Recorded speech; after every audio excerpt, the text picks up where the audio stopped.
Hi everyone, and welcome back to Beyond Borders Teaching. If you are joining us here today for the first time, welcome. My name is Selena.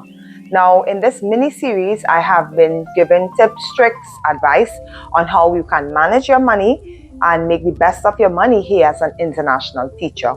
In this episode, I wanted to discuss saving to stay, the emergency fund that every international teacher needs.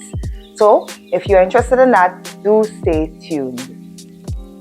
As an international teacher, our circumstances here is quite different as we are far away from home. So an emergency fund is essential to provide a little safety net between you and whatever situation may arise. Now, my first year being here, something that was a shock to me is that we weren't paid during the June and July vacation.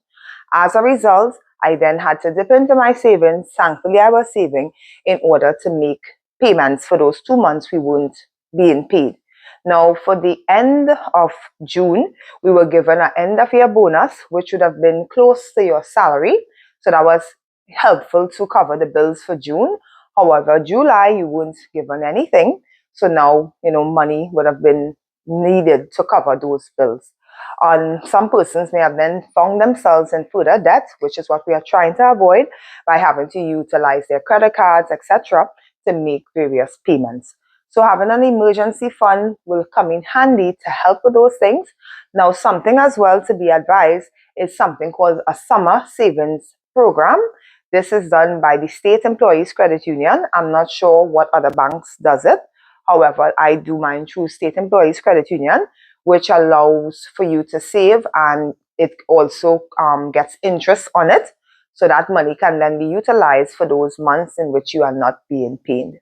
But I'm talking about something separate with regards to an emergency fund that can provide a little wedge, provide a little safety net with regards to you and whatever expenses may come up.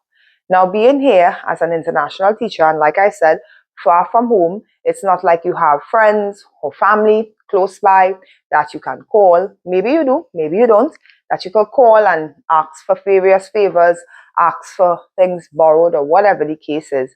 Everything really is all on you.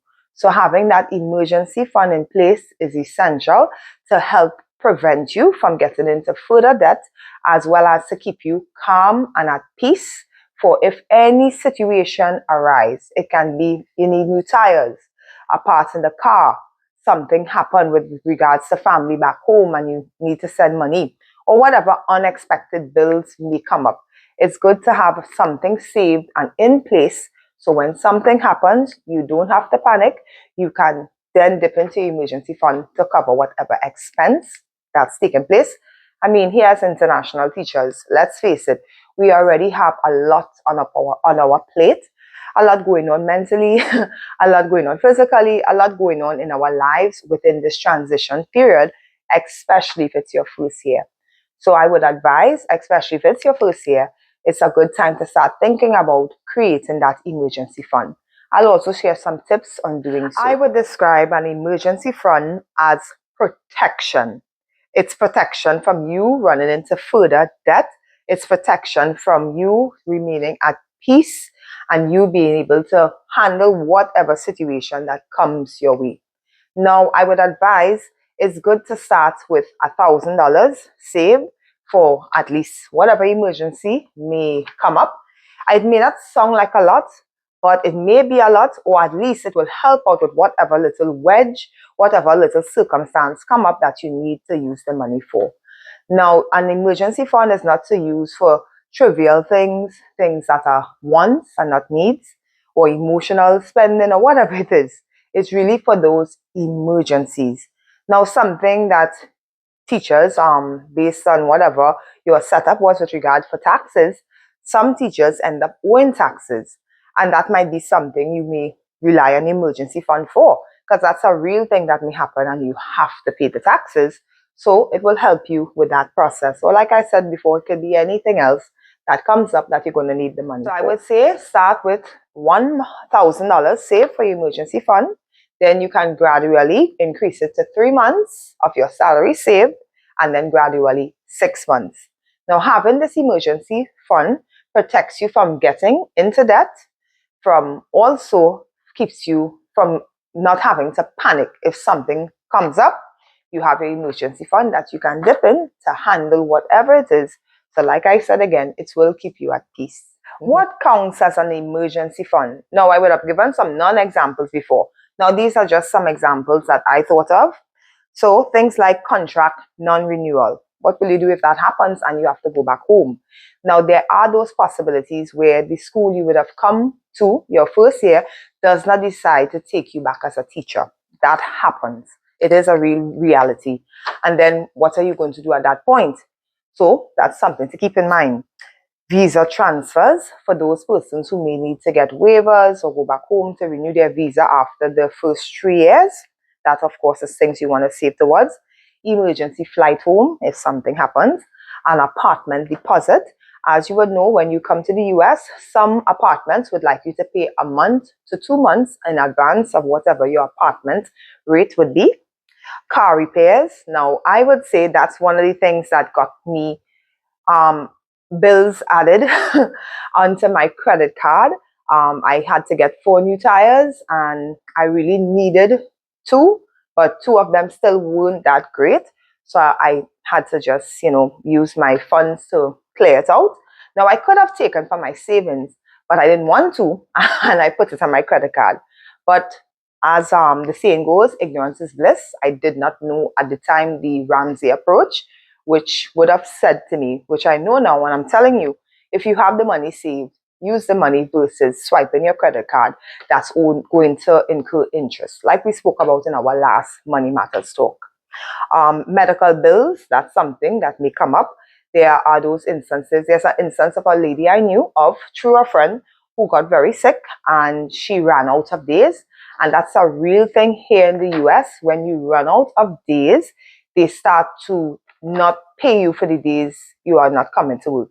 So some persons may ask friends to donate days to them, so that does not happen. But if they don't get the days donated or given to them, then you run into that issue of your check will get smaller, or you won't get a check because of course now they are not paying you because you don't have days. So it's good to have that just as a safety net in case anything happens. Delayed paychecks, like we spoke about during that summertime where we don't get paid for the month of June to July. That is something you want to save towards. Like I said, the summer savings program that I'm with SECU, or whichever may work for you if you want to save that money on your own. However, I always advise it's best to take a certificate or a CD, so that way your money can get a little interest on it. So other than you just putting in money, your money is also growing there, so you can get the benefits of it. Sudden moves, in case you need to move, you may not have liked where you started to stay at your first year in the US. You want to move, you want to have money for that. So that's just a few things that I thought were important. Whichever things you deem important to you, it's always good to have that emergency fund saved. I've mentioned CD and certificates a couple times. Another name for this type of fund in which you want to put your money where your money should go is called a high yield savings account. So for the automation, you can do that part, automate the money to go towards a high yield savings account where that money can, like I said, grow interest so that you can have that money for whatever emergency, or for, like I said, your July where you won't get paid. You can have that money there ready, waiting for whatever you may need. So check it out with your bank, with your credit union, a high yield savings account, a CD, a certificate. Those are some of the names I know of it. I want to give an example. For example, with SECU, you get a 4.2% interest on whatever money you put in. So that really helps out when it is during those months we don't get. I would always advise save consistently. Saving prevents you from getting in debt in the first case. Now, summer school isn't guaranteed for all of us. Now, it's something that also helps with those persons who are able to do summer school so that they can have that money for July when we don't get paid. However, they are not able to hire everyone that applies. So it's not something you can depend on to know that you will have your summers covered. Also, we know bills don't stop. So whether we are getting paid or not, the bills are due. So make sure you have that emergency fund in place. Something I also want to offer or remind persons, of course, depending on your sponsors, some of them are able and willing to give grants during that summer vacation time so that you can have money to help yourself. However, you all know, if you have done it before, and if not, you will know now, that money you still need to pay it back throughout the year. Thankfully, though, from what I remember, there's no interest on it, but you will then have to, in the following year, pay back that money. So why not save that money on your own before? So therefore, you don't have to borrow, and so therefore, you won't have to pay back. So keep that in mind when considering save. Make sure and save so you have that protection. With regards to the emergency fund, I just wanted to share how I created mine. So every month I would, of course, do my budget. And from my budget, I would put aside how much money I want to save. Now, I have a fixed amount that I plan on saving every month. However, with regards to things changing within my life personally, within whatever happened that month, like whatever I had to buy that month that came up, I may save less. However, I'm always saving. I would say though that this last year, with regards to 2025 to 2026, was the first time I actually put money in this CD that would go towards my summer savings cash. It's the first year I've done it. Usually I would have just saved my money in my regular CD, and then for summer I would take it out to pay towards whichever bills. So that's one of the things you can do. Whatever you're saving, now you can also put it separate, and you know that is summer cash money, or whatever your emergency fund money, whatever you want to call it. With regards to saving, I think everything is about habit. So it's about watching your habits, becoming aware of your money. Where's my money going? What am I spending towards? How did my money make me feel when I spent it? Or whatever the case is, being aware and then creating the right habits that's going to make saving easier for you. So definitely do that. Check out your budget. See how much you can save per month, and open a CD, open a summer savings cash, a high yield savings account, in which will, as I said, get interest on it when you are saving towards those summer months or whichever emergency fund. Everything begins in the mind. Now, having that emergency fund is not to create fear. It's to create stability. It's to create peace. It's to create a safety net so that if anything happens, you got it, you can pay it, you'll be fine. So I really want that for all of you. So I encourage you to start creating that emergency fund. Work out your budget. In a previous few episodes, we talked about how to create a budget, steps. I even asked persons, I'll share my PDF for you to have your own budget plan. And then from there, you can carve out how much can I save after you pay the things you need to pay, your bills, whatever. How much then from that money I can save towards this emergency fund. So keep that in mind. Now, I want to end with a closing quote. Your emergency fund is not about money, it is about freedom. An emergency fund provides freedom. Freedom to leave if anything happens. You're not enjoying the US, you're not enjoying the experience as much as you would have liked, or something happened, you're homesick. I mean, we go through a lot of emotions here as international teachers, especially in your first year.